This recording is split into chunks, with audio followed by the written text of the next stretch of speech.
Hi everybody, Dan Illman here, taking a look at the feature race at Santa Anita on Sunday. It is the $80,000 Siren Lure Stakes, and you can bet it with your very own DRF Bets account. Sign up for a new one right now, get $100 in free cash. Learn more at drf.com/bet. Here's the field for the Siren Lure. We're going down the hill at about 6.5 furlongs. It is a big field. The morning line favorite is tepid at best. That's the 7 Bombard, 7-2 on the morning line. This just looks like a great betting race for multiple race wagers, and maybe we can find some value on the win end. Let's take the field in post position order and discuss them all. The number 1 Double Touch might have found his niche as a late running turf sprinter. He competed against some tough spots against the very sharp Samurai last summer at Del Mar, and then off the layoff he returned down the hill, got a really fast pace to set up Double Touch's late kick, and he came with a good strong run to win that race. He's been away since that spot, and it just appears that trainer Dan Blacker's had a whale of a time keeping Double Touch sound. If the sound Double Touch shows up, the one that scored last time out, and gets a fast pace, you know he'll be rolling late at a pretty good price. I might take a wait and see approach for Double Touch. For me, he's a use underneath in single race exotic wagers. The number 2 Tizabilly is returning off a 319-day layoff.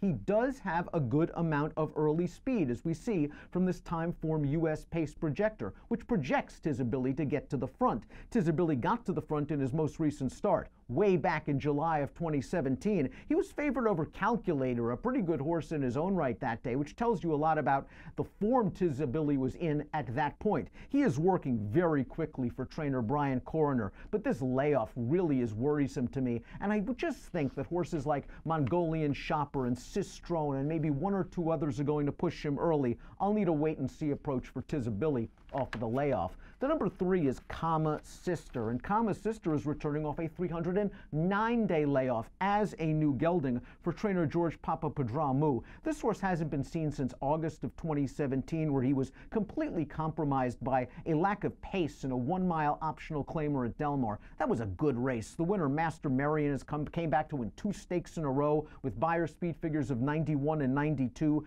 Caribou Club also came back to win 2 in a row with Beyers of 95 and 91. And we have a formulator fact for Papadramu. This is Kama Sister's formulator fact, and it's a pretty good one. Over the past 4 years, with older horses returning off layoffs of 6 months or more on turf, the barn is winning 30% with a gigantic ROI.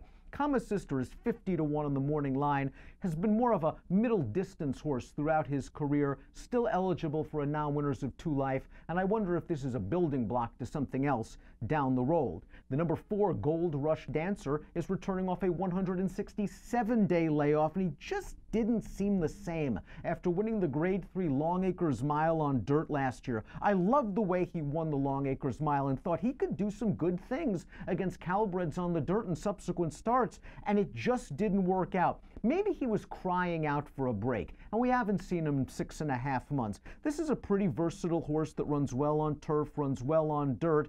I'm curious to see what sort of form he is in as he returns off of the layoff, but the last time he ran on turf, he was in real tough, the Joe Hernandez on New Year's Day. It was a race that didn't have a lot of pace. The runner-up has come back to do some good things, 3rd in the Thunder Road with a 98 Beyer, then 2nd in the Kilroe with a 102 Beyer, and Richard's Boy, the 3rd finisher, came back to place in a stake at Gulfstream with a 98 figure. On his best day, he can win. I wonder what we get off of the layoff. The 5 Acceptance, conversely, is returning off of a 9-day freshening. He seems sharp for trainer Ken Black, who lost this horse for over a year due to injury. And while I didn't like the fact that he came back in front wraps, this horse does have some back class. He is a 3-time stakes winner in his career and is a proven commodity going down the hill. And if you want to make excuses for his last 2 races, they're easy. The first one was that first race off the 1.5-year layoff, and he did not have to be fully cranked up. And last time out, he just completely missed the break, and that cost him all chance. He's now making his 3rd start back. I think he can improve a little bit, but I just haven't seen much fire in his 2 starts since returning from that injury. I need to see more from Acceptance,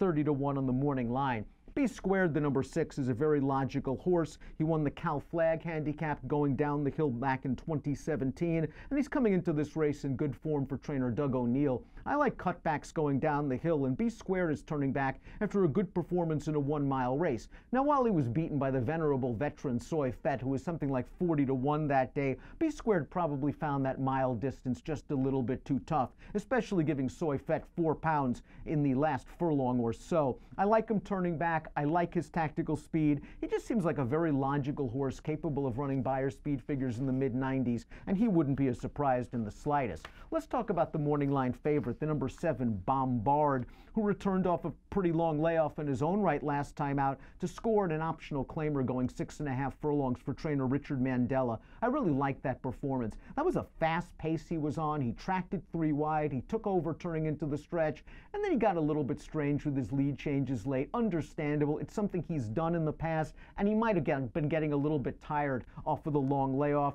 The 6th place finisher returned from that race to win with a 93 Beyer speed figure against non-winners of 2 other competition. Now, Bombard's going to be a short price. I'm not sure what kind of edge he has over this field that would want me to take a short price to win on Bombard.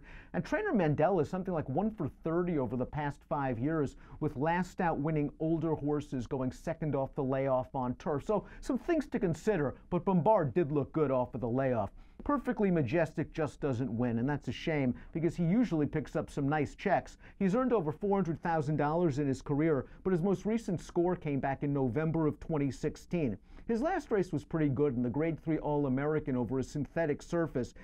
He was steadied and pinched from between horses on the first turn and ended up far, far back most of the way. He ended up in traffic, in between, in and among horses when moving sweetly on the turn. He then altered course to the far outside in the stretch, and despite being very, very late to change leads, he came with a determined run to finish 4th behind the Lieutenant, who's a solid horse in his own right. At the very least, that race showed that Perfectly Majestic can still step, and he's been compromised in the past going down the hill by some strange pace situations where it really didn't materialize for him. Again, he lacks a winning profile.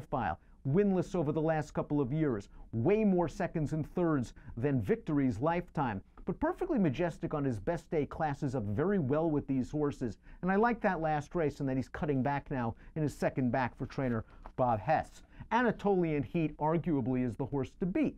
He's won 2 out of his last 3, and the only loss came when in just a little bit tough in the Grade 3 San Simeon, and he was far from embarrassed in that race. Most recently, he was ridden so confidently by Kent DeZormo. There wasn't a ton of pace on in that race. Kent took him to the back of the pack, kept him inside, altered course to split horses, and he was basically taken in hand late. Peter Miller does so well with these downhill turf sprinters, and Anatolian Heat right now is just in raging form. He's a horse you should consider in multiple race wagers. The 10 Mongolian Shopper has a very good amount of speed. Let's go back to Anatolian Heat because I mentioned Miller. Let's watch that formulator fact for him. Past 5 years, last out winning older horses, non-graded stakes races, sprinting on the turf at Santa Anita. That's down the hill. 54% winners, 10 of 13 in the money, and a 346 ROI. Beware of Anatolian Heat. Mongolian Shopper is a mare taking on the boys. She has a good amount of early speed, and I thought she ran okay in the Monrovia, considering that she was up and on the pace, but she's likely to face other speeds, most notably the 2 and the 11, and I wonder how she classes up with these horses. I think she'll outrun her odds, but a minor reward might be her ceiling, and Sistron completes the field for trainer John Sadler. He was up and on the pace last time out, no match for Anatolian Heat, but it was his first start of the year, and I think this horse can take a step forward. Second time back, it was really the first layoff Sistron had ever had. I think he needed it. He came back firing, really fought Anatolian Heat all the way down to the wire. Again, I think he can do better second off the bench. It'll be just interesting to see what kind of trip he pulls from the outside with some other speed horses in this race. We'll take a look at my top pick in here, and I want a little bit of a price. I'm hoping Perfectly Majestic gets the right pace set up. I think there is enough speed in here to set him up. He ran well in that All-American over a surface which I don't think is his best, and he has run some turf races in the past.